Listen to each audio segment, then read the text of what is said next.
Qué bueno que continúa con nosotros aquí en el canal de televisión del Poder Legislativo Federal, el canal del Congreso, transmitiendo por las frecuencias del 45.1, 45.2 y 45.3 del canal Congreso. Todos estamos en pandemia, está Aprende en Casa, y nosotros estamos platicando con usted y con nuestras y nuestros representantes de la actividad que se está desarrollando al cierre de la ya 64ª legislatura. Mire, en nuestra Constitución hay un tema fundamental de esto que le hemos estado platicando, ¿no? De las facultades exclusivas de cada Cámara.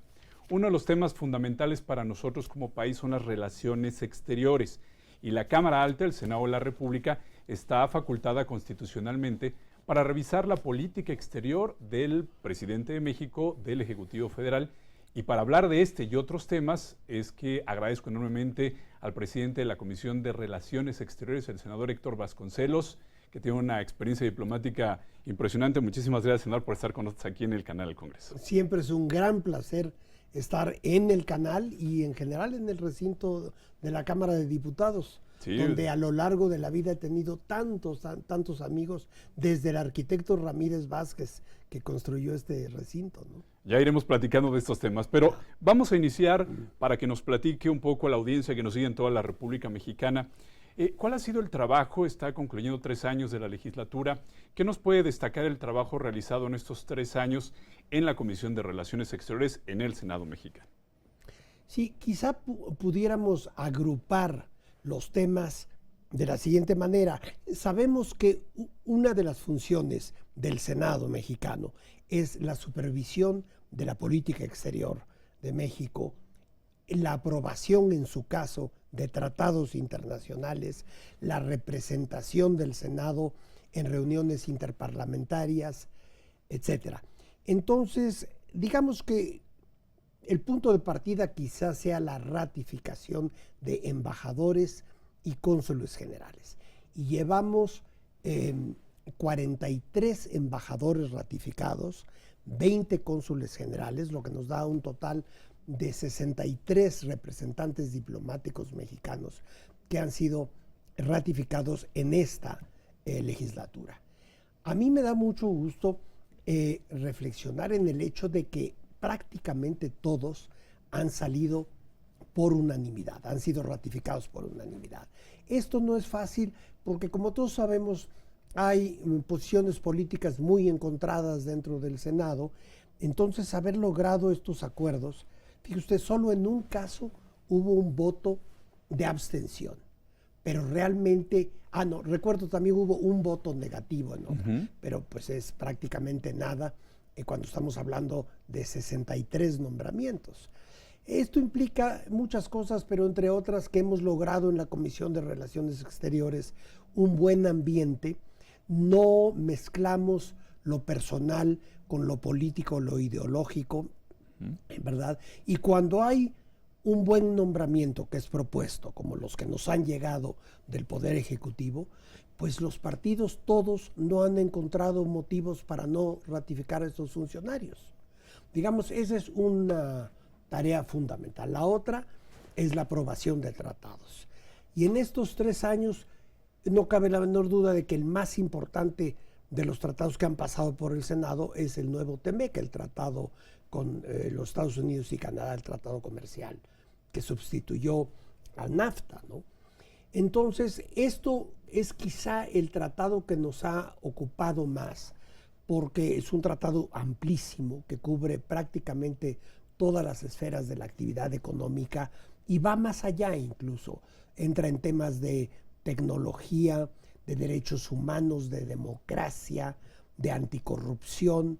En fin, no fue fácil durante años llevar a cabo la tarea de llegar a tener un nuevo texto que pudiera consensuar a las fuerzas políticas tanto en Estados Unidos y Canadá como dentro de México. Pero no es el único tratado que hemos aprobado. Tenemos 28 tratados internacionales aprobados en estos 3 años. Si le interesa que le mencione algunos, sí, por supuesto. Ahí prefiero sacar mi listita, no vaya sí, a adelante, alguno. Los apunté porque como estamos hablando de números claro, considerables, por ejemplo, acabamos este año de aprobar un nuevo tratado con el Reino Unido. Como sabemos, el Reino Unido salió de la Unión Europea y hasta ese momento nuestra relación económica con Gran Bretaña había sido regida por el convenio, el acuerdo que tenemos con toda la Unión Europea, pero hubo que establecer un nuevo acuerdo, nada más con el Reino Unido, que es temporal, es mientras hacemos uno ya definitivo, pero mientras la actividad económica continúa y teníamos que tener una serie de reglas para operarlo. Con Uruguay llevamos a cabo 2 acuerdos importantes para la relación bilateral. Luego, en el terreno medioambiental, por ejemplo, hicimos con los propios Estados Unidos un acuerdo de protección medioambiental y ratificamos algo que había estado pendiente por mucho tiempo, que es el acuerdo de Escazú, para proteger justamente a los defensores de la naturaleza y del medio ambiente, ¿no? En materia de derechos humanos hubo un par de convenciones en contra del racismo y la discriminación en todas sus formas, y desde luego el convenio 189 con la Organización Internacional del Trabajo. Estos son los principales tratados que hemos aprobado en esta legislatura. Senador, permítame regresar con el TEMEC, porque sin duda es un tema que estuvo en el debate parlamentario en la tribuna del Senado y había ahí argumentos que me gustaría conocer un poco más. Seguramente muchas personas que nos siguen en las redes sociales o en internet o en el canal del Congreso tendrán esta duda. ¿Cómo fue negociar para el Senado en la 64ª legislatura un tratado comercial que se había empezado a negociar en un sexenio anterior? ¿Cómo lograron conciliar una nueva visión de gobierno, que es la que estamos viviendo hoy, con una visión anterior de gobierno?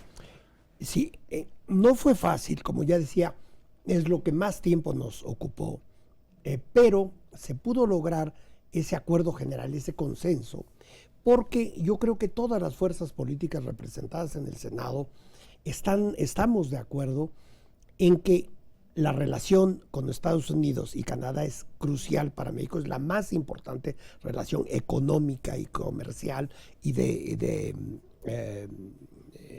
inversiones para nuestro país. Entonces teníamos que llegar a un modus vivendi porque ninguna fuerza política, ningún partido era partidaria de que abandonáramos un acuerdo con Estados Unidos y Canadá. Ese fue el punto de coincidencia, ¿no? De modo que por eso hubo que analizar capítulo por capítulo. Fue una tarea muy ardua, incontables sesiones. Ahora, hubo un funcionario que quizá a quien le debemos de manera muy destacada esa transición entre la participación mexicana del anterior gobierno y la de nuestro gobierno, que fue el embajador Jesús Seade, hoy embajador en China. Así es. Su papel fue crucial para establecer lo que nos importaba mucho al nuevo gobierno, que quedara incluido en el nuevo tratado, además de lo que se había negociado en el anterior. Y hubo cambios fundamentales, les digo el que a mi juicio es el más importante. Se incluyeron unas cuantas líneas, no son más de 3 o 4 líneas, en el capítulo de la política energética, que establecen claramente que México se reserva su derecho a modificar sus leyes y su constitución, si es necesario, para proteger la soberanía nacional en materia energética. Esto está en el tratado y fue firmado por los Estados Unidos y Canadá. Claro, ya puede haber detalles de interpretación, pero el concepto básico, nadie puede decir que lo estemos tratando de introducir por debajo de la mesa. Está en el tratado firmado por Estados Unidos, Canadá y México. Nuestra relación México-Estados Unidos está imbricada. No podemos ya hablar de que México y Estados Unidos no tenemos una relación cercana.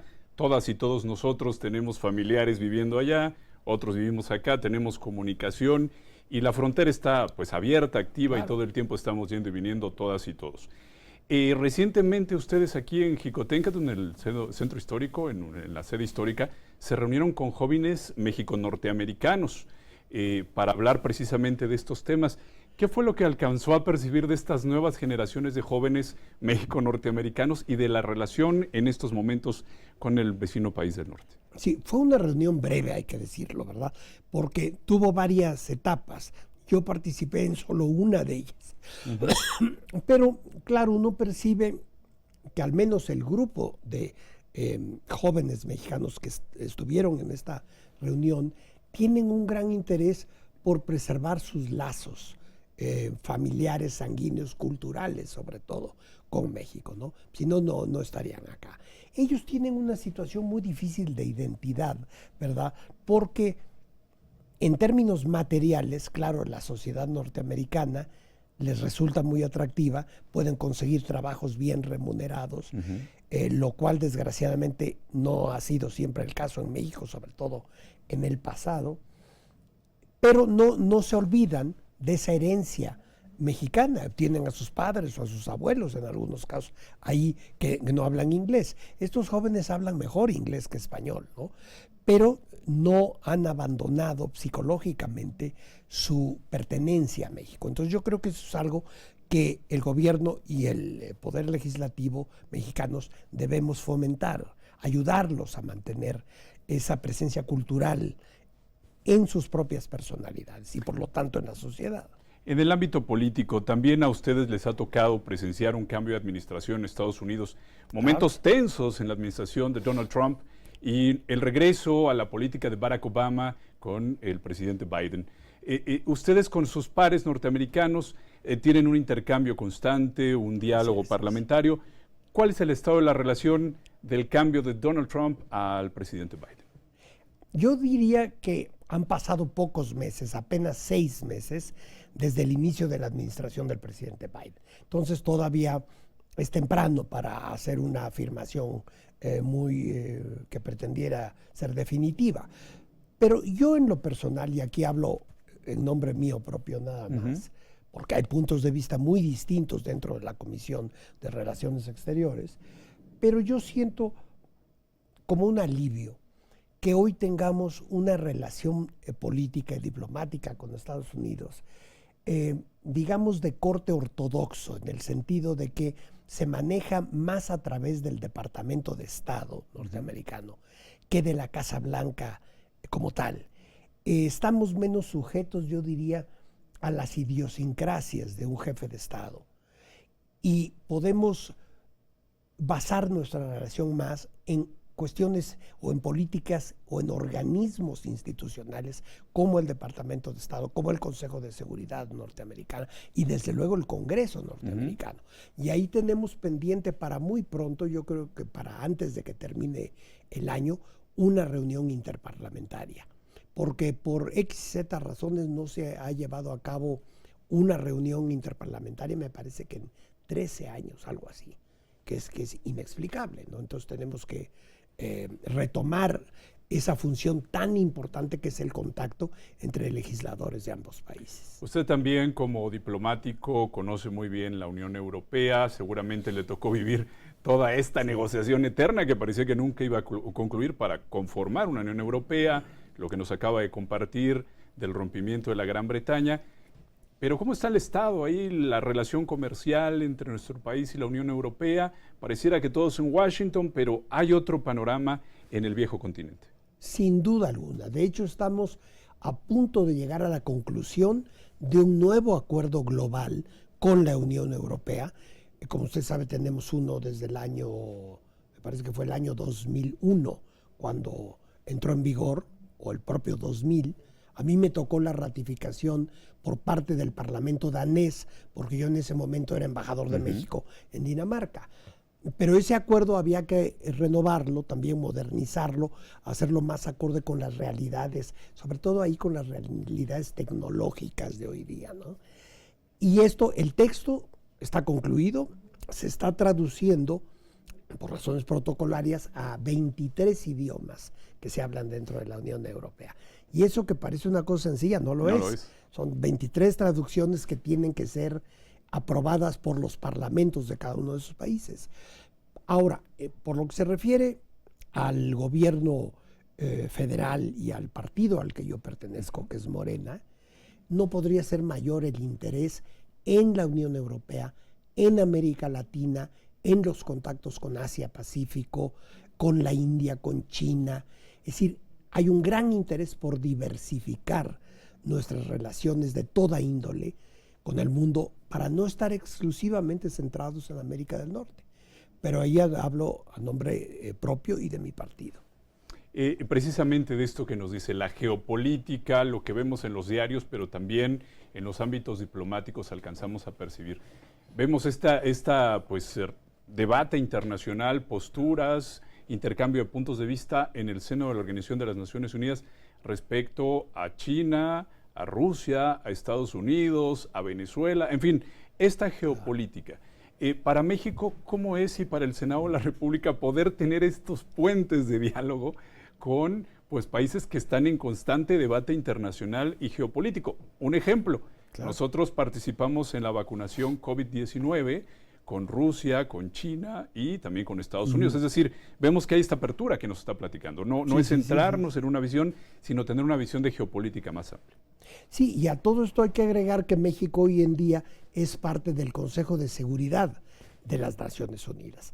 Y siempre el estar presentes en el Consejo de Seguridad necesariamente complica nuestra política exterior, en el sentido de que ahí hay posturas sumamente encontradas. Existe, como sabemos, el derecho al veto por los 5 países miembros permanentes del Consejo de Seguridad. Entonces, eso sí nos presenta dilemas nada fáciles, pero para eso se inventó la diplomacia, yo creo, ¿no? Cuando menos a partir del siglo XVIII, la diplomacia sirve para no tener que entrar en guerra y en foros internacionales, en organismos multilaterales, tratar de resolver los conflictos. Pero no es fácil, no es fácil. Para el Senado de la República, cuando hay momentos de debate entre los ejecutivos, ¿no? De tensión, ¿cómo es este trabajo de diplomacia parlamentaria? Me gustaría que nos explicara un poquito este concepto, es decir, cómo el Poder Legislativo coadyuva con la Cancillería mexicana en el diálogo entre las naciones. Sí, nosotros coadyuvamos en el terreno precisamente legislativo, ¿no? Yo tengo el honor de encabezar la delegación mexicana ante el Consejo de Europa y también ante la Unión Interparlamentaria. Y ahí, sin invadir los terrenos propios del Poder Ejecutivo, pues hacemos sentir las posturas de México en temas importantísimos, como la defensa de derechos humanos. Hoy día lo que me parece el más importante de todos los temas, que es el calentamiento global y la lucha contra el cambio climático. Y ahí México, en esta legislatura, a lo largo de estos 3 años, hemos introducido cuestiones que yo creo que son importantes, ¿no? Por ejemplo, yo propuse poco antes de que empezara la pandemia, un mes antes de que empezara la pandemia, una declaración hecha por el Consejo de Europa para señalar los abusos de derechos humanos con que estaban tratando a nuestros migrantes menores de edad en los campos de detención en el sur de los Estados Unidos en aquel momento, ¿no? Y ahora yo veo como altamente probable que México se adhiera a la Convención de Estambul, que es una convención dentro de la Unión Europea para proteger a las mujeres de toda forma de violencia. Me parece a mí enormemente positivo que México es el primer país no europeo que ha sido invitado a adherirse al convenio de Estambul. Yo espero que esto se pueda anunciar. Obviamente le tocará al Poder Ejecutivo, a la Cancillería, dentro de los próximos meses o quizá aún semanas. Hay un tema en estos momentos en la agenda internacional y por supuesto siempre le escuchamos en pronunciamientos desde el Senado de la República o la Cámara de Diputados, el condenar el bloqueo económico a la República de Cuba. Esta postura siempre llama mucho la atención porque pues en un ámbito de nivel ejecutivos vemos este diálogo y estas posturas, pero sí nos llama mucho la atención que siempre vemos esta condena desde la Cámara de Diputados, desde el Senado de la República, a este bloqueo económico. ¿Por qué se da esta situación desde el Poder Legislativo y qué alcances tiene que el Congreso, que nuestro Congreso se pronuncie en este sentido hacia esta situación internacional? Yo creo que este es un tema que nos podría llevar no un programa entero, sino una serie de televisión. Y quizás sería más divertido, más interesante que muchas series comerciales, ¿no? Pero tratando de decir algo al respecto, todo el tema de Cuba es muy intenso porque, al menos yo pertenezco a una generación, pero yo creo que también usted, ¿no? En México y en América Latina hubo una gran fe en lo que representó la Revolución Cubana hacia 1960, cuando triunfan por primera vez. Entonces crecimos con la convicción de que había que defender a la Revolución Cubana de cualquier injerencia extranjera. Luego viene, entre muchas otras cosas, el bloqueo por parte de los Estados Unidos, que a mí me parece a todas luces, y creo que ahí sí hay un consenso de las fuerzas políticas en México, que es algo inefectivo, no ha cumplido con sus propósitos desde la perspectiva norteamericana, que era derribar al régimen de la Revolución Cubana. Luego es un tema, esta cuestión del bloqueo, que sirve para justificar muchas cosas que no se logran en ciertos ámbitos, ¿no? Entonces, pues resulta un argumento un tanto fácil. No, es que esto, el otro, no se ha logrado por el bloqueo. También desde ese punto de vista viene a ser obsoleto. Pero una cosa es defender ese principio, que además México lo hace por tradición histórica y por convicción del jefe del Estado mexicano actual, ese criterio de no injerencia de un país en los asuntos internos de otro país, en lo que creo que todos estamos de acuerdo, porque no queremos que haya injerencia en nuestros asuntos. Pero hay que examinar muy bien y estudiar la situación en Cuba, hay que ver qué están pensando las nuevas generaciones. Para mí eso es una clave, ¿no?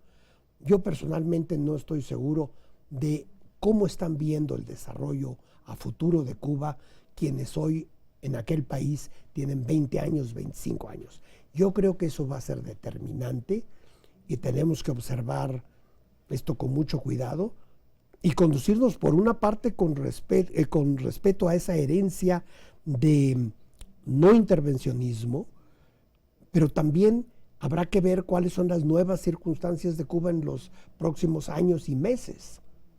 Ustedes desde el Senado de la República, digo, hay una percepción cuando uno lee las columnas, sobre todo en el nuevo gobierno del presidente Andrés Manuel López Obrador, hay un acercamiento de nuestro gobierno federal más hacia los países con una tendencia izquierda que hacia países, pues por decirlo así, con una tendencia de libre mercado. ¿Esto es real o solo es una percepción mediática y realmente las relaciones internacionales de nuestro país se han mantenido de forma igual? A ver, yo diría que la cuestión del libre mercado, en eso per se, todo el mundo está de acuerdo. Yo no conozco ningún gobierno, ni siquiera algunos muy de izquierda de Sudamérica, que quieran eliminar la economía de mercado. Lo que pasa es que ¿de qué economía de mercado estamos hablando? De una que solamente favorezca al famoso 1% de la población, en donde un pequeñísimo grupo de capitalistas se hacen inmensa, obscenamente ricos, o una economía de mercado donde la riqueza se reparta de una manera mucho más justa, ¿no? Yo personalmente, obviamente, y creo que usted también, y en principio la mayor parte de la gente estarían a favor de lo segundo. Entonces, creo que no es el dilema si queremos economía de mercado o no, sino qué tipo de economía de mercado. Ahora, es natural, me parece a mí, que cuando surgen en distintos países gobiernos con determinadas afinidades, como esa preocupación por la repartición de la riqueza, pues haya vínculos más intensos entre esos países, ¿verdad? Otro fenómeno que a mí me parece especialmente interesante en tiempos recientes en América Latina es el surgimiento de la vigencia política de las comunidades originarias de América Latina. Desde luego con el presidente Evo Morales, pero por ejemplo cuando ahora observamos que en Chile quien va a presidir la convención para formular una nueva constitución es una señora de origen indígena de la, le llaman la comunidad mapache, ¿no? Mapuche. Mapuche, mapuche. Es decir, por otro lado, en Perú acaba de ganar un campesino de izquierda, que algunos llaman extrema. Yo creo que todas estas son señales de que finalmente, después de 500 años de opresión, las gentes humildes del continente y los habitantes y las culturas originarias que habían sido prácticamente ignoradas por 500 años, a las que se les impuso de una manera atroz una cultura europea de hace 500 años, ¿verdad?, en que se trató de eliminar sus lenguas, sus religiones, desde luego sus ciudades, pues por primera vez están tomando funciones de liderazgo en América Latina, y en lo personal a mí eso me da muchísimo gusto. Me parece una gran justicia histórica. Estamos llegando ya prácticamente al final de esta charla, pero antes de ello me gustaría que nos platicara y hiciera su balance desde el Senado de la República. ¿Hubo una afectación en este trabajo de diplomacia parlamentaria, de análisis de la política exterior con esta etapa que estamos viendo de pandemia por coronavirus en el mundo? ¿Hubo una afectación real o gracias a las nuevas tecnologías pudieron continuarse estos trabajos de diplomacia? No, se complicaron enormemente, porque mucha de la diplomacia interparlamentaria, por ejemplo, tiene lugar con reuniones presenciales en distintas partes del mundo, y todas han sido suspendidas. El año pasado hubo una suspensión total. Ahora parece ser que ya para este otoño va a empezar a haber reuniones presenciales. Entonces nos hemos refugiado en la comunicación electrónica, en la comunicación por Zoom, y ahí hemos llevado a cabo innumerables reuniones. Es decir, la actividad no se paralizó, pero sí se complicó muchísimo, y además yo soy un gran creyente en el contacto personal, ¿no? Yo creo que no es lo mismo estar viendo a una persona en una pantallita que además las conversaciones que tienen lugar entre sesión y sesión, o a la hora de comer o de desayunar, donde muchas veces se llega a acuerdos más que en las reuniones plenarias. Entonces yo espero que ya muy pronto podamos retomar plenamente de manera presencial la diplomacia parlamentaria. Finalmente, senador, ¿cuáles son los retos que tiene usted en la Comisión de Relaciones Exteriores por su presidencia, pero también usted es integrante de la Comisión de Relaciones Exteriores de América Latina, Europa y América del Norte? ¿Cuáles son los retos que usted está observando para el Senado mexicano en lo que va a ser ya la 65ª legislatura? Siempre se presentan, además de lo habitual, además de las funciones normales parlamentarias, crisis y problemas muchas veces completamente inesperados, ¿no? Entonces, parte de la labor de la política internacional es estar alertas y tener pensados distintos escenarios, porque nadie puede estar seguro cuál va a ser el panorama en ninguna región del mundo en un año o en 6 meses, ¿no? Justamente ahí es donde hay que aprovechar las lecciones de la historia. Yo creo que hay que conocer bien la historia, en nuestro caso de México, pero también la historia mundial, para ver el tipo de situaciones y el tipo de respuestas que se pueden ofrecer a los conflictos casi siempre inesperados que surgen en cualquier momento. Hoy en la noche, mañana en la mañana, podemos encontrarnos con una gran crisis en cualquier parte del mundo, ¿no? Aparte de las que ya están en curso, que son suficientes, ¿no? Senador Héctor Vasconcelos, no resta más que agradecerle que haya venido aquí al Palacio Legislativo de San Lázaro, nos haya hecho un espacio en su apretada agenda, que por cierto vimos que estaba reunido hace unas horas con el embajador de Francia en México, y por eso le agradecemos mucho que nos haya dado estos minutos en el canal Corazón. Muchísimas gracias. Al contrario, muchísimas gracias por la invitación, y allá en el Senado estamos a su disposición. Nos encontraremos siempre para seguir platicando. Muchísimas gracias. Y como siempre, muchas gracias a usted que está pendiente de la actividad de nuestras y nuestros representantes. Como ve, temas de economía, política, derechos humanos, en fin, la agenda legislativa y parlamentaria, pero es fundamental a que estemos pendientes las y los ciudadanos, las relaciones de nuestro país con el mundo. Continúe con nosotros aquí en el canal de televisión del Poder Legislativo Federal. Hasta muy pronto.